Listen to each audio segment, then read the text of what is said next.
Welcome to another episode of Choppahead TV. I'm your host, Big Truth from Choppahead Custom Cycles and the Big Truth Podcast. In this edition, we're going to highlight Ryan from Boston, and finally, we're going to bounce over to Milwaukee and show you a couple years of the Mama Tried show. So keep it locked.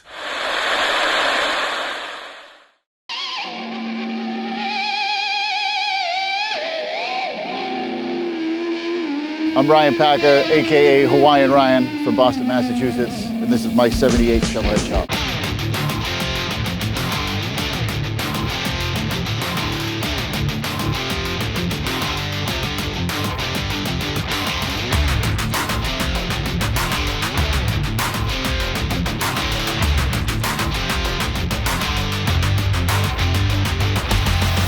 Yeah, this is my 78 cone shovel chop.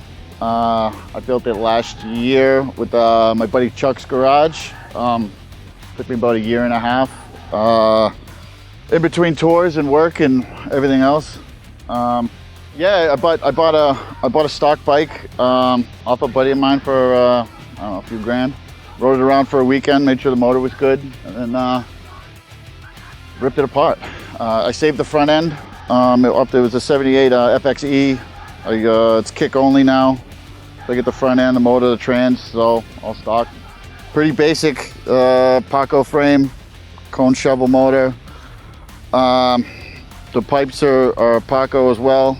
I didn't want to run forward, so I went with main drives, Frisco mids. They're pretty rad. Zombie Performance squid bars, TC Brothers sissy bar, lowbrow tank and fender, Choppahead oil tank. You know, shaved down the front forks, powder coated them. It's dirty but clean at the same time. My scheduled touring, you know, you start working on something and you get ripped away and you can't touch it for a couple of weeks. So you start looking at different seats that you want to run or tanks and all that. And I've changed my mind maybe 3 or 4 times in the process and bought some stuff that didn't work. Crappy parts off a chopper swapper that don't fit. So that was it. You know, I mean, it was fun, but it's a pain in the ass trying to balance shop time and real life. Yeah, on the original bike was at the mags. Got rid of those. Got these spokes. I just think it's a little cleaner. I kept the front and rear brakes pretty stock. They work good enough. I'm really digging the Scorpion seat. Like I tried a couple other seats and I was just sliding off. You know, being a little forward with the squid bars. I'm gonna run it like this for a while. Maybe I'll put a seat on the back, but you know, I'd have to maybe put some pullbacks on. And, I don't know, man. I'm just digging the way it is. It's comfortable. It's fun as hell to ride.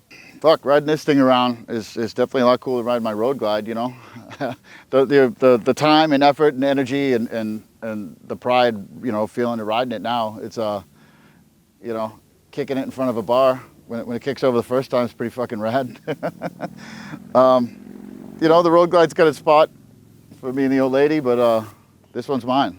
You know, I built it. It's very cool to think that this didn't exist before Chuck and I made it. You know, whatever the fuck happens to me, like this bike's still around. Nah, I don't know, just that sense of pride that I built this. You know, if it shakes loose or something happens, it's on me. You know, I'm looking forward to getting some real miles on it. You know, see what it can do.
Flat Out Friday, JR Cycle Products. We operate here in Milwaukee, Wisconsin. This is our 5th year. We're at a new venue called The Rave. Having a good time. The bike show is an invite-only bike show. We try to cater to all crowds, bring in a whole wide variety of motorcycles and people, from race to stock, chopper, get everybody to mix up, create a little melting pot, and just have some fun. We try to be real, try to be honest. We try to create an atmosphere where people can have fun and relax and not feel like they have to beat down them boundaries that are created at a lot of events that you see these days. We want to be open and inviting and have families and, you know, friends and people that would normally come to a motorcycle show to get some culture. We want to create a whole weekend of things to do. It's not just our show. We have Friday night, it's Flat Out Friday. It's an indoor Coke syrup flat track race at the Bradley Center. Saturday we have the show, and Sunday we have the show. Also on Sunday, if weather permitting, we'll put people on the ice to go experience riding motorcycles around on the ice, which is a pretty unique thing if you're from a climate that doesn't allow that. You know, starting on Wednesday, there's pre-parties and museum tours and local bars that jump on board and hire bands. And it's real organic, and we have a lot of fun, and people are just spread all over the city. Milwaukee's a great place to come and meet people and feel comfortable and open and no judgment. Everybody's having a good time, everybody's friendly, and we're all on the same page. It's a great time. We try to keep people here from as long as we can. Wednesday, Monday, it's ever expanding. You know, more stuff keeps popping up, and I think it's just going to continue to grow like that. I think it's super awesome.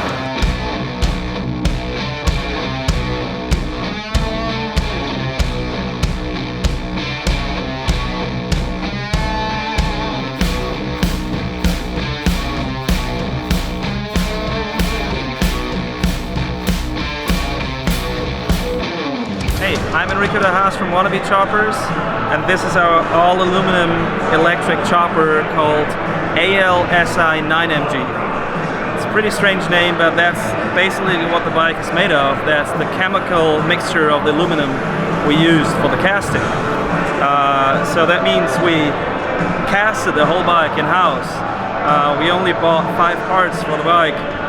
Headlight from TD&Co, seat hinge from Biltwell, some Avon tires, Kawasaki rims, but the rest is completely made in-house with our own foundry, own machine shop, own everything. Built in 1,400 hours of work. Yeah, that's it. Pretty light, 170 pounds. Yeah. So the whole bike's 170 pounds. Yeah, you can lift it. Yeah. So I'm always into new stuff, and I need to try new stuff. And I had the idea of a hidden electric bike for 10 years already, but it was back in the day, batteries weren't affordable, motors weren't affordable, blah, blah, blah. Last year, in the beginning of last year, we started with our own combustion engine, building it with the cylinders and heads and stuff. And then we got the invitation for the European Biker Build-Off to build a bike for that. But we were pretty sure that we were not able to finish the motor in time. So we thought we still want to display a mock-up of the combustion engine we're building. But we also wanted to try something new, so we combined that with an electric drive.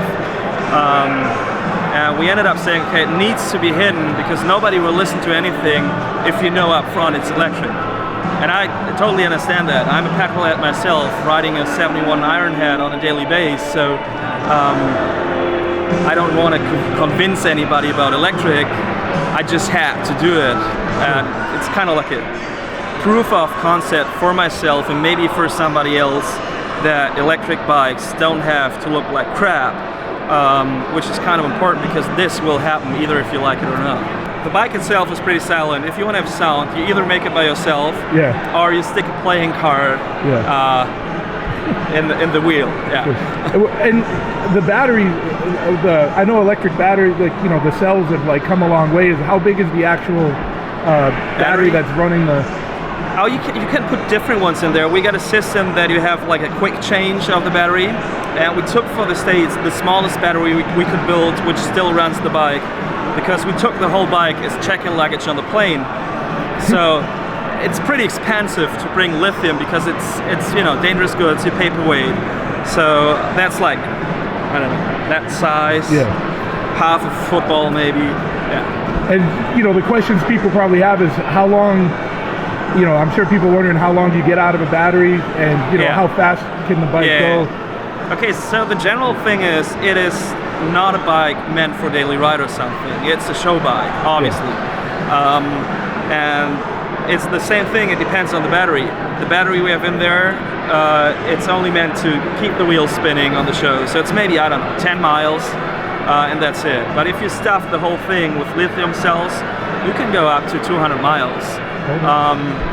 And the top speed, we didn't really figure it out so far. We did 50 something miles an hour, but we're pretty sure if we adjust the throttle, the mechanical throttle, we can go something 60 upwards, something between 60 and 70 miles an hour. Haters gonna hate.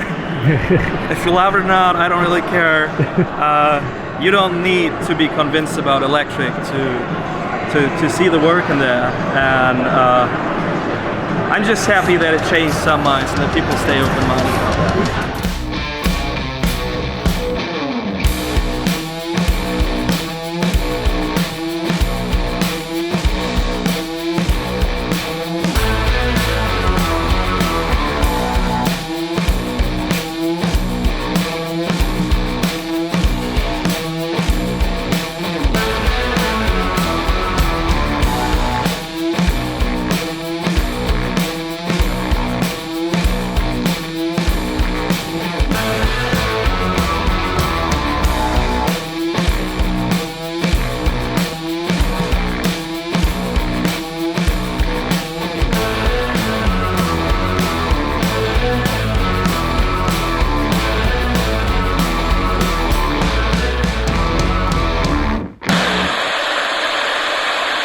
And that's another one in the bag. As always, I hope you enjoyed it.